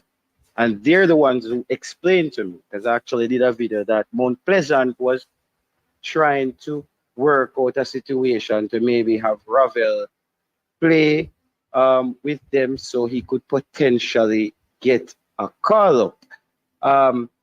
No, there's another scenario here. We know that the coach McLaren has links where he came up through Manchester United. We don't know how he views Ravel Morrison as a person as well. We don't know if him and Ravel Morrison has a good relationship, because Ravel Morrison, historically, you know, he has a lot of fallout with people based on what we see in the media. Don't know the guy personally. No, I think Hal Grimson didn't deal with the player in a fair way, because if you look at it, where he didn't get a call up after the Trinidad game, fair enough. But if you look at what happened to him at DC United, it was a situation where he was holding up a slot for one of the international players, and you know how it works in the MLS. And hence, Wayne Rooney, his job was on the line because he was losing as well. So he figured maybe, you know, I have to get rid of players like Ravel Morrison and maybe give that spot to someone else who, you know, they thought would get the job done. So I think the player just, he was unlucky. And I think Hal Grimson could have called him back, and he probably would have, other teams would have saw him in the national team, because there's still that void in the team, and the reason why fans are still calling man is not because it's because there's nobody. We're looking around and we're not seeing anybody who can who can play in that position. We don't have the player. Who is that player you would use over Ravel Marsamanit? Well, people have mentioned that Casey Palmer can play that if he had an Isaac Hayden in midfield or a Lewis Baker alongside him, and Latibody goes to right back, which are possible. Yes, it's more probable for those players to come in, right? Because you know they want to represent Jamaica. So those players coming in would possibly provide. Because to be honest, Casey Palmer looked very good against Cuba. Now you can say it's a lesser opponent, right? And that is because he has got more freedom and liberty. So I'm thinking like maybe that's a role that he can play. What I would say is as it related to Ravel, what I know is that last season, at the ending of the season, because there were discussions with Mount Pleasant, but he would have had to have signed basically coming into the Champions League this season. So that is why that didn't work, because there were opportunities for him possibly getting a move in the summer. And if he had signed for Mount Pleasant for the playoffs, what would have happened is that he would have been tied into getting a transfer out of Mount Pleasant. And that was a problem. I don't think the matter was pursued in this window because again the PFA team that they had, I think it would have been a possibility, because I do agree that if he were playing it and playing well, it becomes easier for a decision to be made. And I don't think it matters where he's playing, as long as he's playing some good football, because there is a quality from a longer time. So I think the first thing I would say is that get somewhere where you can at least start playing close to the visibility of the public, I mean the Jamaican footballing public, and the coach. And I think that would like probably turn eyes and minds to him. That's my thought. All right, but you're not going to escape now in a man's bank. I'm going to ask you this tough question now, because you're actually the manager, team manager, right, on the ground. Why can't you, as a team manager, at least even reach out to Ravel Morris to find out what's going on? Nobody has any information on the guy. All we're seeing is him on Instagram. He was living in Dubai. He's a part of this pro training unit. He's working with these players. What is it? It's a couple of them. I don't remember the name of the program they're in. So he's training every day. The player is training every day. The only thing, he's not match sharp. He's not match sharp, and we can agree that players need playing time. What about you, man? At least to put this thing to bed. As the you have that. I'm sure Ravel Marcy would take a phone call from you. We can't just jump up. We can't call Ravel Marcy. Ravel not talk to people. Ravel don't do interviews. How about you at least just contact the player and just give some clarity to us, to let us know what's going on with the player, because this is not going away, you know. And I told you what's going on with the player. So that would be the players playing in the league, because he was hoping. I just explained to you what happened. No, man, we know about that. We know about that, man. We know about that. That you are go after where the whole we know. Me I talk about you now as a person in that position. He's playing with that. I think that's put together where they unattached players, they play in front of scouts. And the problem is Ravel have to take a salary cut at some point, because when I look at his salary, it's huge for a player, and I don't think a lot of clubs want to take him on with that kind of salary. So is that possible management where you could at least reach out to the player and get some clarity? Is that impossible? But JP, I think I'm answering what you're not. You think the information I've shared you, it is because there are discussions, and that is why I can tell you that as it relates to players in the team, there is no issue with no player in the team. Number one, remember I'm saying to you, there was a plan because it was close to happening in terms of him coming, but he had prospects for the summer transfer window. Those things fell apart. That is why he wasn't playing in Jamaica. So there was discussion from the previous coach to kind of say, get into a club, and that was okay. Let's talk to Mount Pleasant, and there was that in the pipeline. But at that time, they were like, just the playoff games. There are around 6 games left in the JPL. All right, and those 6 games, for him to, because he could have signed as a free agent for those games. The issue that they would have had is that it would have gone over into the window, which they didn't want. His handlers didn't want. So that did not happen. Now, I think because he had some possible openings with this the players that are professional players who are free agents league, it was not looked into. So I am saying to you that the next step now is to really just decide, okay, I am going to come and just play some ball in Jamaica between now and January with a club, just to be on the radar, because unless he's on the radar, it's going to be an issue going ahead with this coach. And I will say to people that now that the coach has had a look at some players, right, going ahead, you will see changes. You will see changes, right? And I have not had a personal experience with the player to say that the player, because people keep saying that the player is problematic. I have not heard that with other players that he was creating problems in the team. I've not had that experience.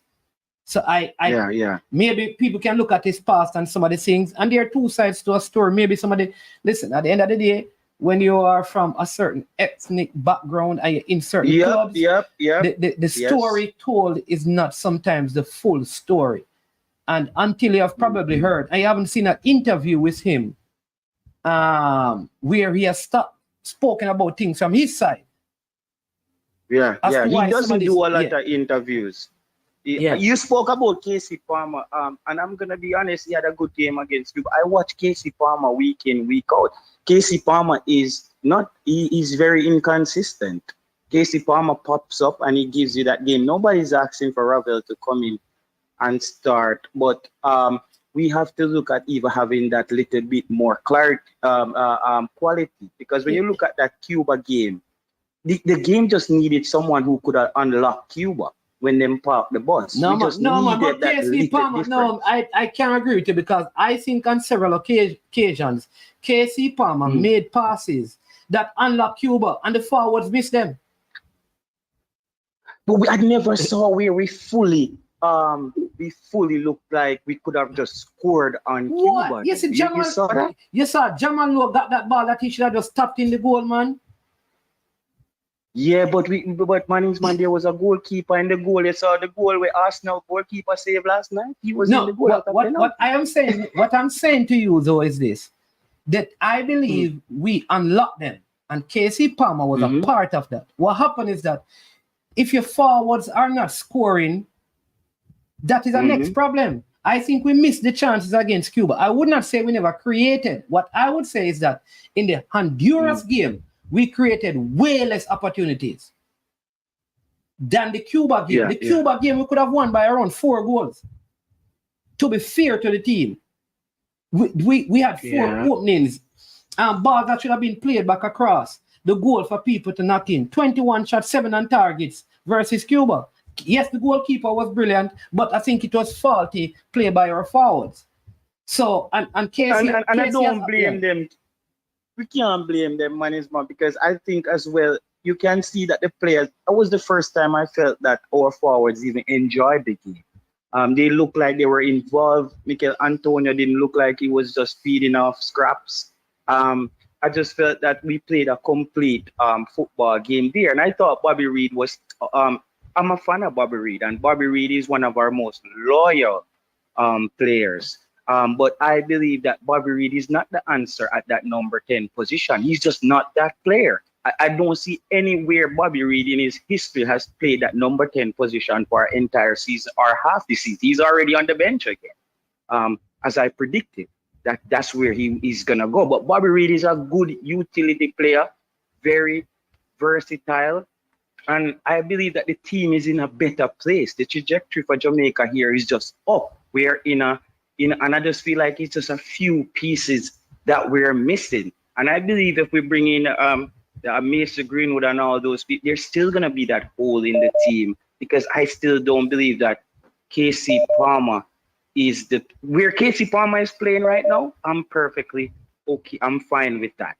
But that number 10, you saw in that game, Bobby Reed turned over the ball in dangerous positions in the first half of that Cuba game. It's there on tape. Anybody who wants to disagree, they can go and watch the game. Because I like to watch the game over I don't know why. The people are saying that I was asking about Maggie. What happened? Yeah, so Maggie, for me as well, that Maggie is a player. If it's not Ravel, I've said it. If it's not Ravel, we need a player we need a touch player because we have a coach now who's setting us up in a way where Jamaica look like we're going to be able to maintain ball position. Might not be 70% in all games, which is not realistic. And we're not looking for that.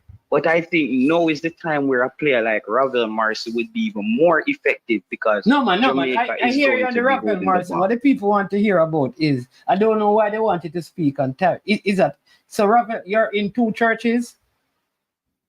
Yeah, and this is serious in a management. Tyreek Magee playing well. I know he's in the USL. Some people are judging him based on the league, and they're judging him based on his time in Belgium. But I said this: if an agent anybody go to Belgium, go drop them off. It's not a guarantee it's gonna work. And Tyreek Magee, they had 3 head coaches. They changed 3 coaches at his club. He's at a feeder club. And this is my opinion. I believe that feeder clubs, there are a lot of biases there where certain players have to get moved, have to get a certain amount of playing time to get that big move. But what do you think it would hurt to either have a Tyreek Magee on the bench or a Ravel Marcy?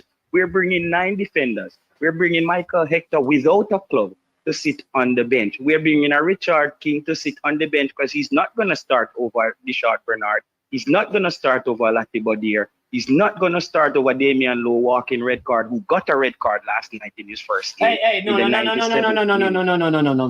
going to stop you on several things. You know, man, Damian Lowe, the first, if you watch the game, the first yellow card was 50-50. Not for any. No, last night. Yes, and the second yellow card was for a handled ball. But you see the one when kicked down the man? The second yellow card was for a handled ball. So that is 2 yellows.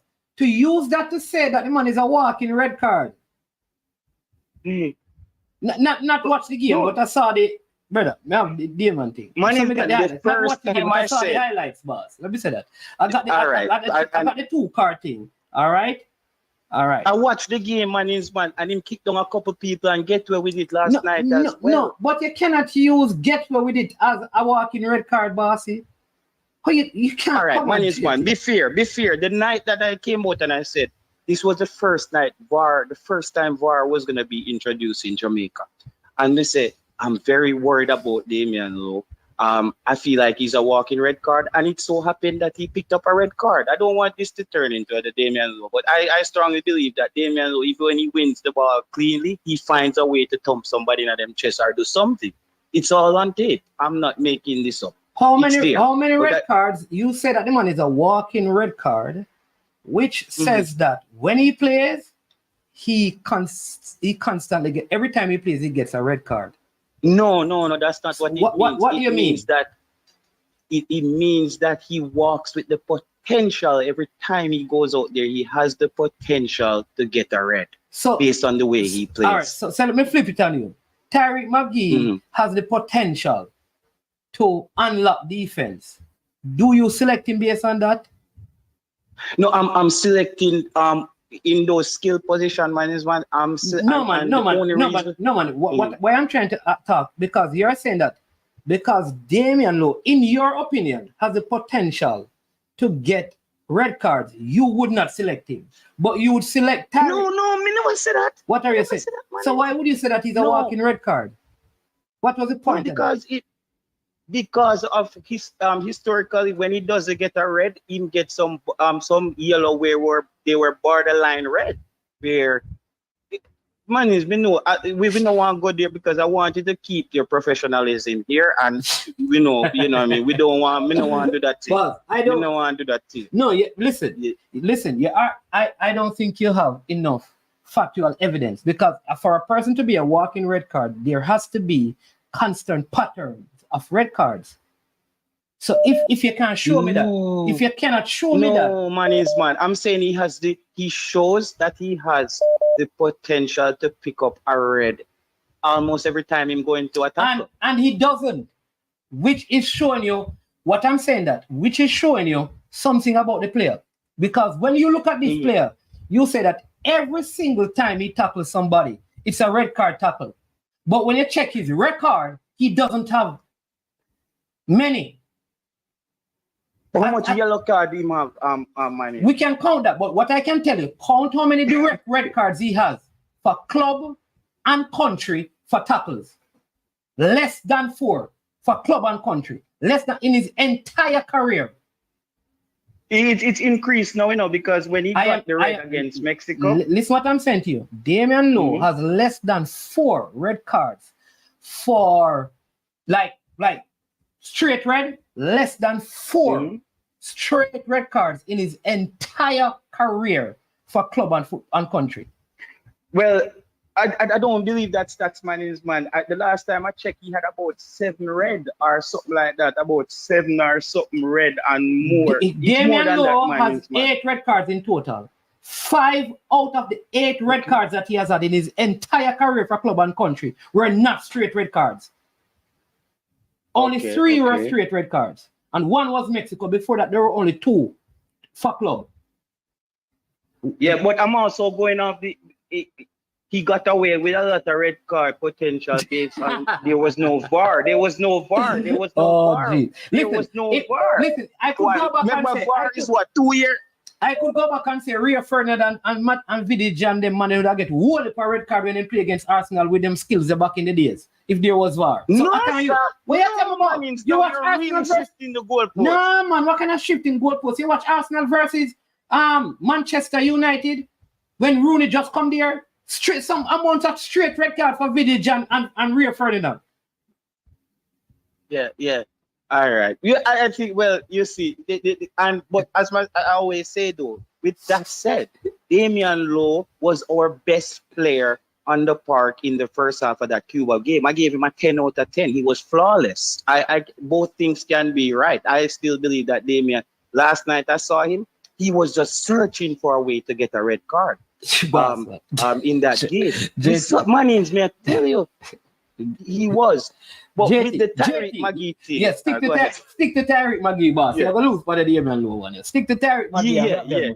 Yeah. So what I'm saying is not because I think that these players, is because when you look around the diaspora and we look locally managed, we just not seeing any of those touch players. And I believe that that's what one of the pieces we're lacking. We're getting a lot of good wingers. I still think we need a number 9 as well. Mikel Antonio is going up there in age. Everybody's excited that Boza scored. He didn't score last night, actually. The defender kicked the ball in at the goal and the bounce off of him foot, so he didn't actually score. So who get the goal? We saw the game. Well, they gave him a goal. He didn't score. He didn't score. They gave him. I don't understand. Was he in the right place? Like, we don't give forward credit for being in the right place. Like I told people, the fact that you can say to me, like Jamal Lowe got so many opportunities, is also saying that he has a way of being in the right place. The fact that Shamar was in the right place to capitalize either by buck-ups, by the defender's mistake, is a good thing as well. Because part of being a center forward is being in the right place. So why would you go there, JT? No, come on, man. So a buck-ups goal we want one with number 9? Boss. A buck-ups goal? JT, let me tell you this. If Jamaica in the World Cup finals and the defender make a mistake on my foul in the right place and knock it in at the goal, bossy, the trophy color don't change. And the trophy so size what happens when you don't? What happens when the defender don't make a mistake and you need your number 9 to actually play like a true number 9 and I get am you saying, the goal. ideally, that is what I want. But the reality is, a lot of times, those things happen in football. What I want is a forward who is going to be in the right place. That the ball will touch all in back and it score. That's what I want. Because you're in the right place. Because the first thing, if you're not in the right position, you would not have the opportunity to score a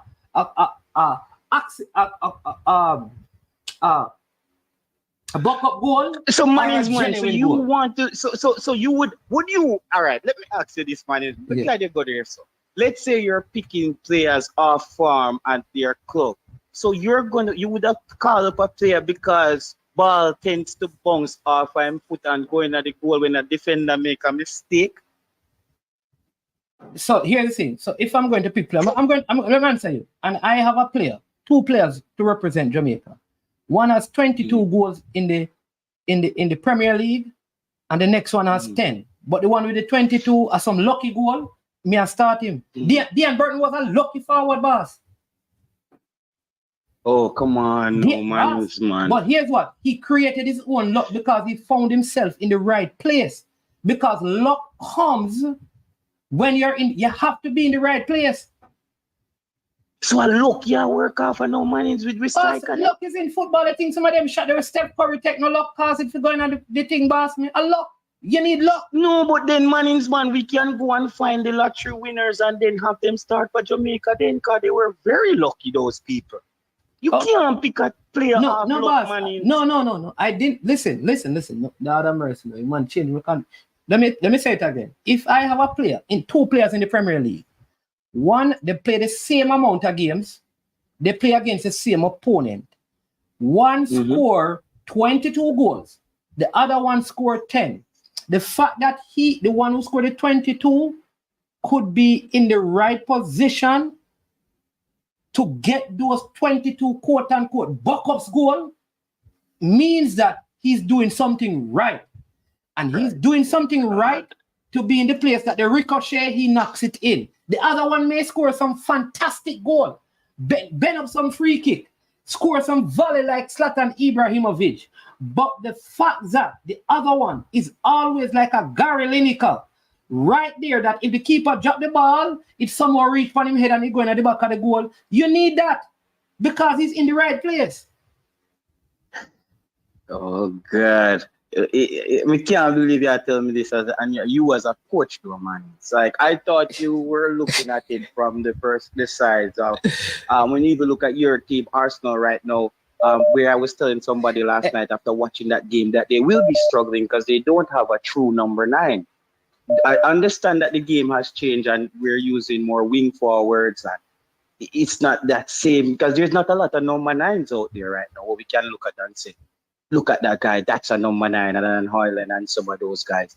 But with the I varied off the Tyreek Maggie again because the people them know said me the first. What I was saying, man, is one. Me have two.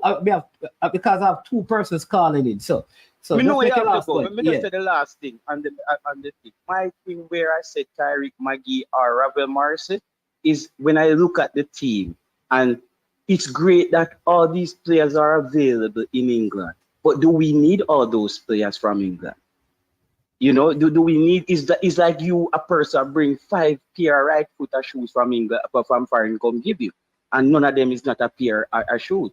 So that's what I'm trying to say. What we're missing right now, we need one of those kind of players. And when you look around, the best options that I've seen out there right now is either of Tyreek Maggie or Ravel Morrissey. I'm not saying they are ahead of anybody. I'm just looking at our team and the coach and potentially how we could play. And I'm saying those are 2 guys that should be up for consideration. All right. Thank you for taking my call. All right, boss. All right. Blessings. All right. That was Sports Prophecy TV. All right. So we take Dwight. I have 2 calls to take and then, oh my Lord. People hit the like button. We still do have 100 likes yet. Come on, man. No super chat, no super sticker. Dwight, I feel like you've been calling so often that you're about to challenge everything that JT was saying. So go ahead. Hello, management. Yes, sir. All right, can you hear me loud and clear? Yeah, man, I'm hearing you loud and clear. Good afternoon, sir. Happy Friday to you. Thank you, sir. Good afternoon to you and your Yeah. family. Hope all is well.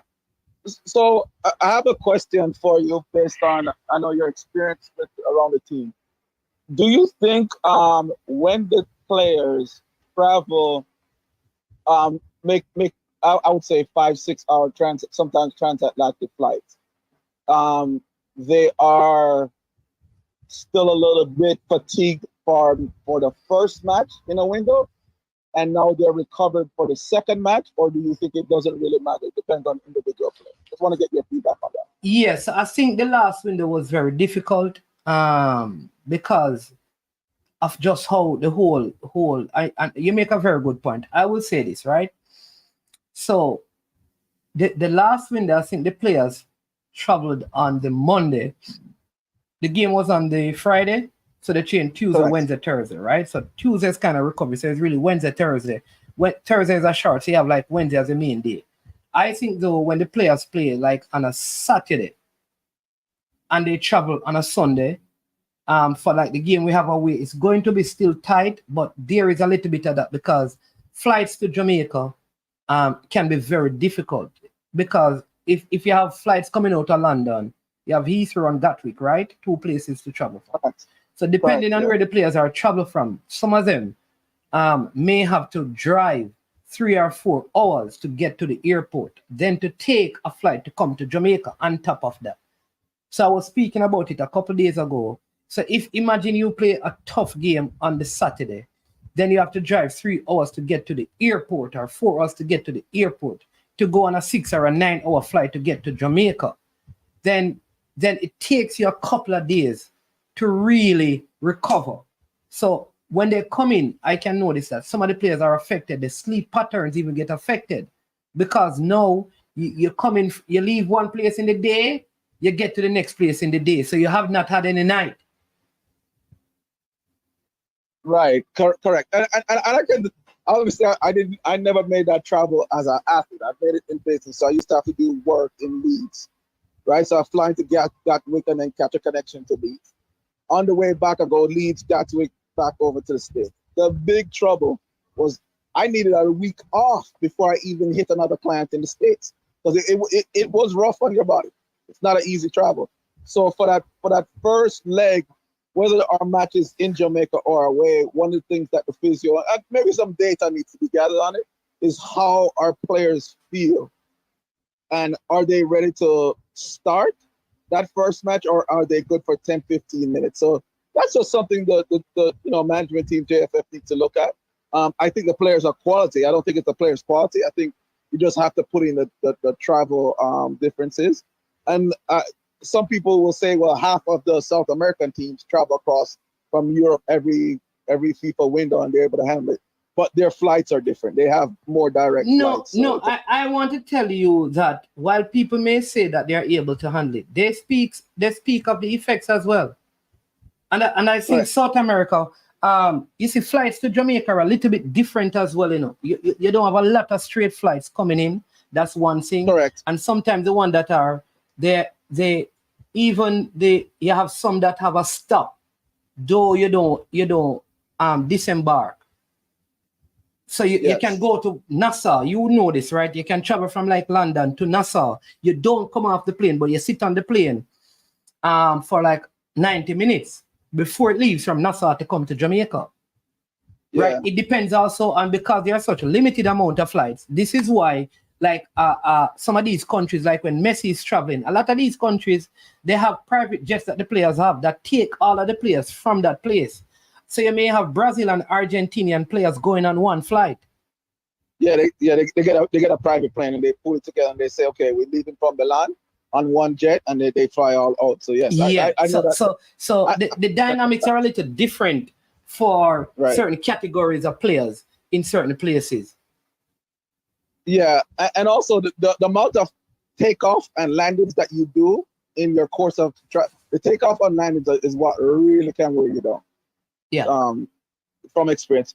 Now touching on when people say we're looking for a touch player, ball control player, call it whatever you may, right? McGee's and your Ravels. I think Bobby Reed can play that role sometimes. the biggest issue for Jamaica is at what level can they consistently be that touch player? McGee is a fantastic player to watch. He's got good touch. Same thing with Ravel. But at what level? McGee has shown that he can do it at the USL Championship, but can he do it against a top 5 team in CONCACAF consistently, along with doing the defensive work? So it's not that he's not a good player.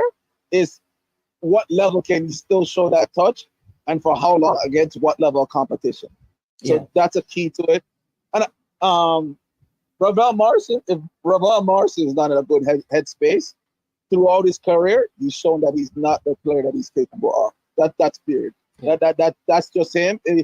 I as you said, I've heard a knock on him being a bad teammate. I've met him personally after matches in London. He's been a very approachable, pleasurable person to talk to. But I think if he's not in the right headspace, on or off the field, you don't want him in the squad.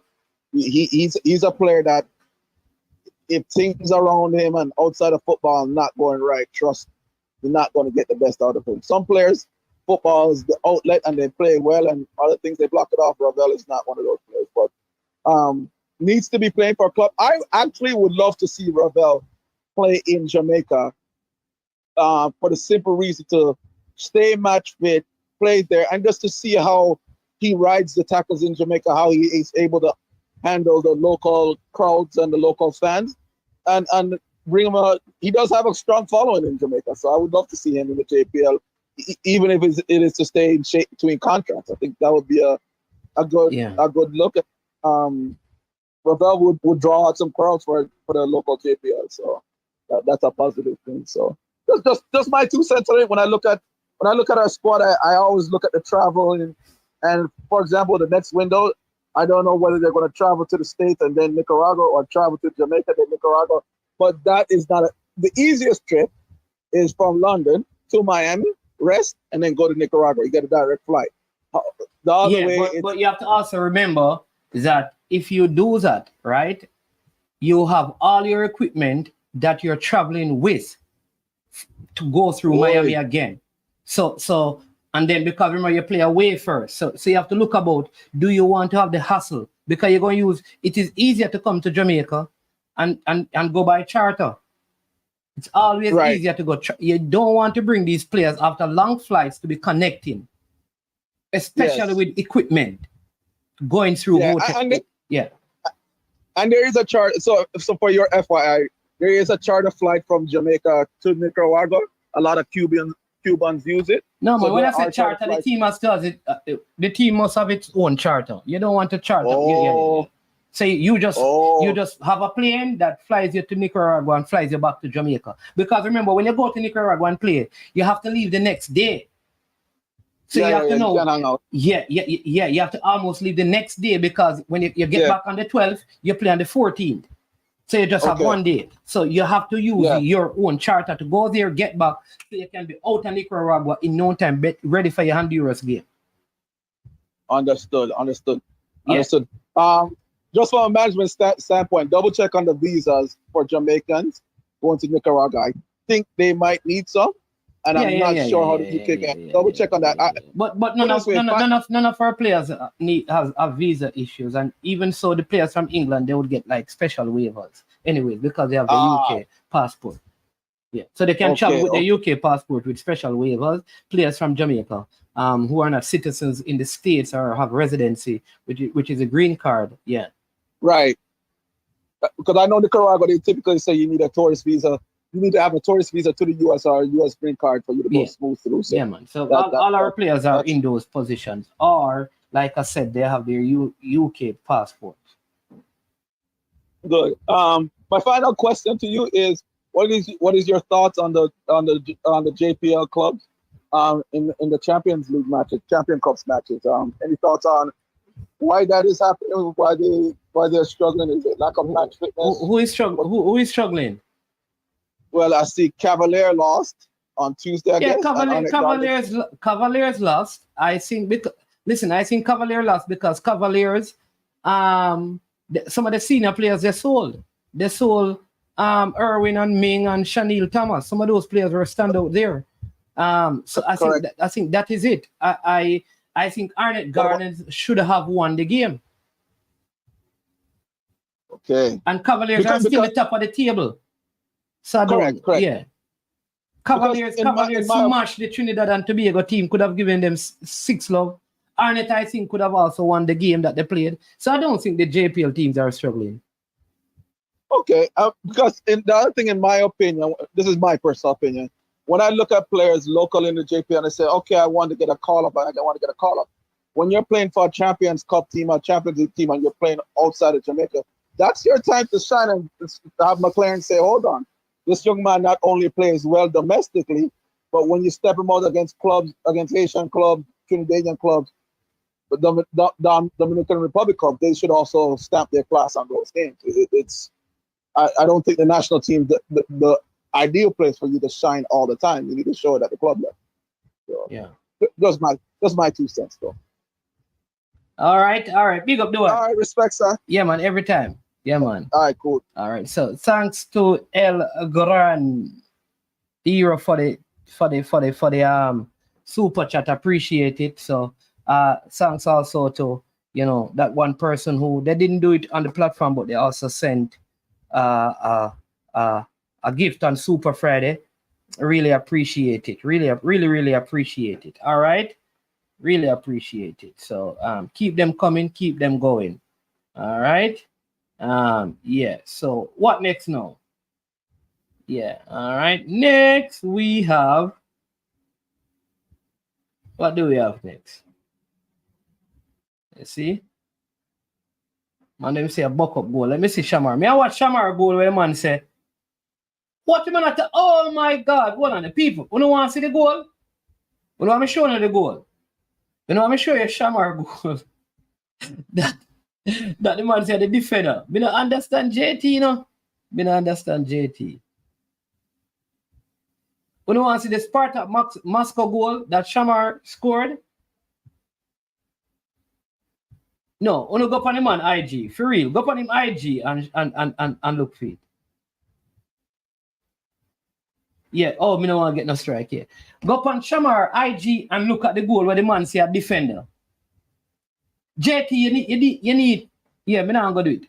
Go on Shamar IG right now, check out the goal. JT, you need a beating for this. You need a beating for the one. Brilliant goal, people. Excellent goal, the man scored. Man said it. JT don't watch the game. He just hear that from somebody else. It was a wonderful goal, people. Anyways, we have we don't understand JT. The JT you lose the one. Let me see if we can call me Virgin because a long time. Because me if you ask me Virgin about a player too, you know. Let me call him because he was calling because he was the last call. Last call at the end. Me if you talk to this Virgin, I may have one question to ask him. But it was a very good goal, people. Go and watch it yourself. I cannot believe this. JT, me lose for you for that. You made it look like this was some deflected goal that the man scored. No, JT, it was not. He scored a very, very, very good goal. Very good goal. But listen, for a forward to score certain goals, they first have to be in the right position. All right? They have to be in the right position. So after that, you need some luck. You need some luck. And so that luck helps to finish off what you took initiative to do by making the right run, staying on side, your body position, your movement, confusing the defensive line, all of those things, your eyes, getting the goalkeeper to go one way. All of these things are a whole part of the forward movement. So when you see the ending in terms of the ball in the back of the net, you also have to give the forward some credit for some of the other things that led to that moment. Right place, right time. There you go, Simon. There you go, Simon.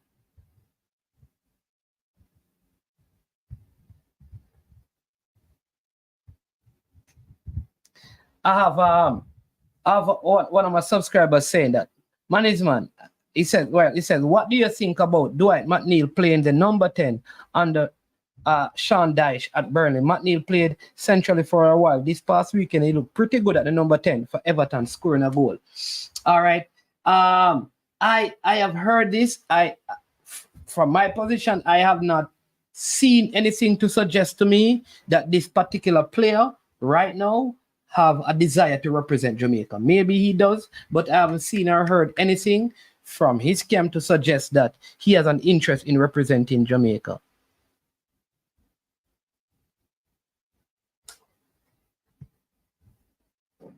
All right. So people, listen. We passed the 2 hours. All right. We passed the 2 hours. We passed the 2 hours. All right.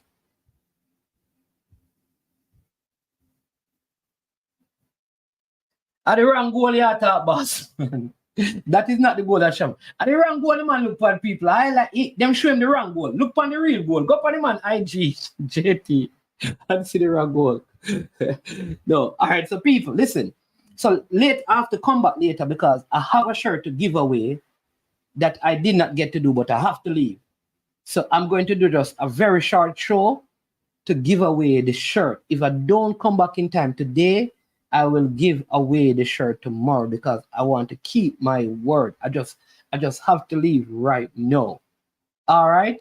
I am management. This is I Am Sure Sports. And as usual, when it comes to the end of the show, we say we are over. And guess what? Please get it up to 100 likes. 6 more to 100 likes and saying thanks to Granny Euro for the super chat. Yeah. And yeah, man, and Kirk, thank you as well. Really appreciate the support for the channel. Appreciate the likes, the shares, the comments, the calls. Enjoy the rest of your day, and we will see each other later, or we will see each other tomorrow when I have a shirt from a Premier League club to give to one lucky winner. And if you're a Mount Pleasant fan, I'm going to have a shirt to give away from Mount Pleasant. And management, this is I Am Sure Sports, and as usual, we say we are over, and we are O-U-T out of here.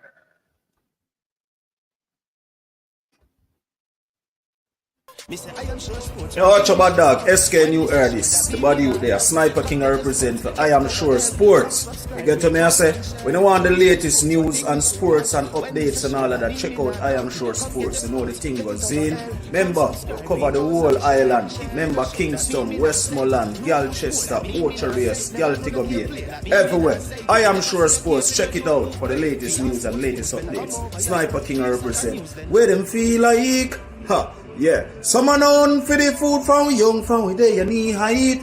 I Am Sure Sports. Yeah, dog.